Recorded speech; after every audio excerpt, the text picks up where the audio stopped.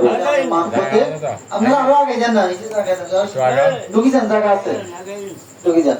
তো যাই হোক, আমি আর ইয়ে করবো না।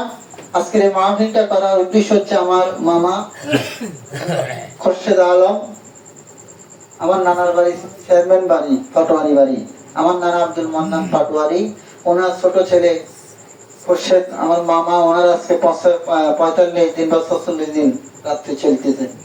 উনি গত জুন মাসের 3 তারিখে উনি মালিকের ডাকে সাড়া দিয়ে চলে গেছেন। বড় মানুষ শুনছে, হঠাৎ 1টা বাজে উনি বলতেছে আমি নিঃশ্বাস নিতে পারতেছি না। এর মধ্যে 2টা ডাক দিয়েছে, মা আমি আসতেছি, মা আমি আসতেছি বলে চলে গেছে। ভালো মানুষ। আমরা যে আগামী বছর থাকবো, আগামী কাল থাকবো এমন কোন গ্যারান্টি আছে? কথা বলেন আছে? কিসের এত বাহাদুরি, কিসের এত অহংকার? কথা বুঝতে পেরেছেন? তো তদ্রুপ মৃত্যুটাকে স্মরণ করে আমরা হালাল হারাম বেঁচে খাবো। আল্লাহ যেন আমাদেরকে শেষ তৌফিক দেন। আমার মামার জন্য দোয়া করবেন, মামার পরিবারের জন্য দোয়া করবেন, এবং যারা আজকের এই মাহফিলটা কষ্ট করে আয়োজন করেছে যে ঘরের মধ্যে, ওনাদের জন্য দোয়া করবেন। সকল তরিকত আসিফ ভক্ত জিন্দা মুদ্রা সবার জন্য আপনারা সবাই দোয়া করবেন। আমাদের নানার বাড়িতে একটা ঘর নাই, বড়ই দুঃখের বিষয়। আমার নানার সম্পত্তির কোনো কমতি নেই, তারপরে ঘর নাই। তো দোয়া করবেন যেন আগামী মাহফিল যেন আমরা ওই বাড়িতে আপনাদেরকে নিয়ে করতে পারি। কথা বুঝতে পেরেছেন? সবাই দোয়া করবেন। কাউকে এখন দোয়া পরিচালনা করবেন আমাদের তরিকতের প্রবীণ আলেম, আমাদের সকলের ভালোবাসা মহব্বতের মাওলানা নেসার আহমদ সাহেব, উনি দোয়া করবেন। আর আপনারা সবাই দোয়া করেন।